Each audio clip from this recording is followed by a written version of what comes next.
বাড়িতে থাকা কিছু উপকরণ দিয়ে বানিয়ে নিন এই রেসিপি। আর এই রেসিপির নাম হলো ছোলার ডালের পোলাও। তো আমি কৃষ্ণা, আর আপনারা দেখছেন Krishna cooking and blogging channel. ভিডিওটি প্রথম থেকে শেষ পর্যন্ত দেখতে থাকুন। আমি এখানে একটা কড়াই নিয়ে নিয়েছি। কড়াইয়ে দিয়ে দিয়েছি 1.5 চামচ ঘি, আর দিয়ে দিলাম রিফাইন অয়েল।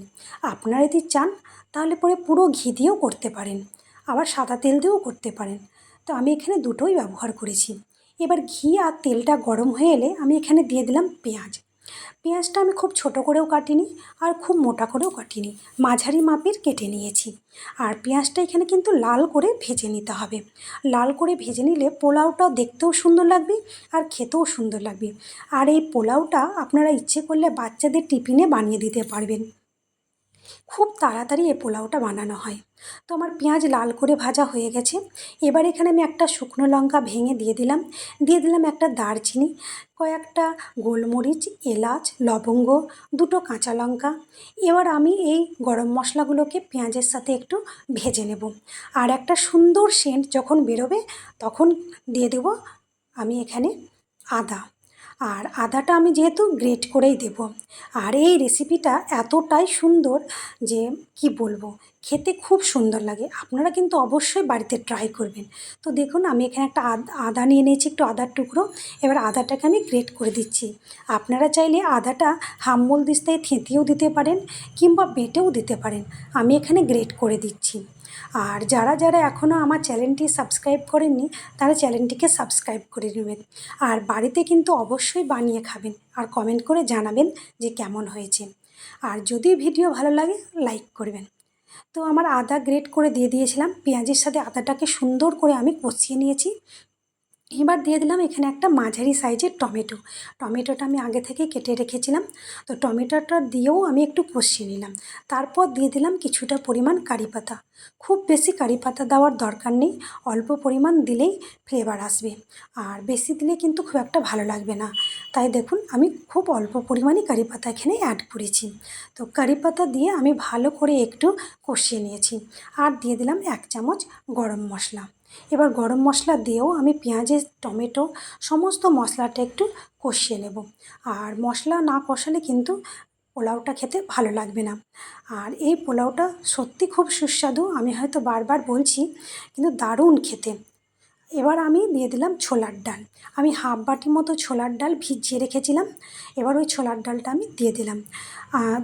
বেশিক্ষণ না, 2-3 ঘন্টা ছোলার ডাল ভিজিয়ে রাখলে কিন্তু ডালটা ভিজে যাবে। তো ওই আমি 2-3 ঘন্টা মতো ছোলার ডালটাকে ভিজিয়ে রেখেছিলাম। এবার ডালটা দিয়ে দিলাম। এবার ডালটা দিয়ে আমি পেঁয়াজের সাথে ভালো করে একটু কষিয়ে নিলাম। এবার দিয়ে দিলাম আমি এখানে কাশ্মীরি রেড চিলি পাউডার। এটা কিন্তু আমি কালারের জন্য দিয়েছি, যে একটু দেখতে ভালো লাগবে সে। তো ওটা দিয়েও আমি একটু ডালটাকে ভালো করে ভেজে নিচ্ছি। ডালটা কিন্তু ভাজা খুবই প্রয়োজন, না হলে কিন্তু পোলাও ভালো হবে না। তাই ডালটা কিন্তু ভেজে নিতে হবে ভালো করে। এবার দিয়ে দিলাম আমি লবণ স্বাদ মতো। এবার লবণ দিয়েও আমি ভালো করে ডালের সাথে একটু ভেজে নেব। তো দেখুন আমি ভালো করে ডালের সাথে আমি লবণটা ভেজে নিচ্ছি। এবারে আমি ভালো করে কষিয়ে নিচ্ছি। আর দেখুন দেখতে কি সুন্দর লাগছে ডালটা, দারুণ লাগছে দেখতে, এত সুন্দর লাগছে যে কি বলবো। তো আমার মোটামুটি দেখুন কষানো হয়ে গেছে। তো আরেকটু কষাতে হবে। তো কষিয়ে আমি এখানে চাল দেব, বাসমতি রাইস। আমি চালটা আধ ঘন্টা মতো ভিজিয়ে রেখেছিলাম, ভালো করে ধুয়ে আধ ঘন্টা ভিজিয়ে রেখেছি। আবার আপনারা যদি চান সঙ্গে সঙ্গেও ধুয়ে দিতে পারেন, আবার ভিজিয়েও রাখতে পারেন। তো চাল দিয়েও আমি ডালের সাথে ভালো করে একটু মশলাগুলো কষিয়ে নেব। এবার তো আমি ভালো করে দেখুন ভালো করে কষিয়ে নিচ্ছি মশলার সাথে। চাল ডাল সব একসাথে আমি সুন্দর করে নেড়ে নিচ্ছি। তো আমি এখানে 1 গ্লাস চাল নিয়েছি।